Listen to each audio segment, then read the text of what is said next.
لا، الصياح ده محتاج فيديو.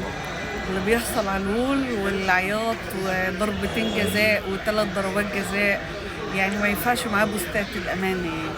أيوة يا باشا، احنا نادي الدولة، واحنا مدلل الكاف، واحنا بنحب الحرام وبنحب نكسب بيه. يعني بص، احلى حاجه في الماتش اقسم بالله ضربه الجزاء اللي انت بتقول عليها دي اللي ما اتحسبتش، دي بتغسلنا من جوه كده، يعني انت فاهم. احنا بنحب اللقطه دي اكتر من المكسب نفسه، بنحب عياطك، بنحب صياحك. يعني بص، والله العظيم انا مزاجي فوق الشو. كمل صياح، كمل صياح.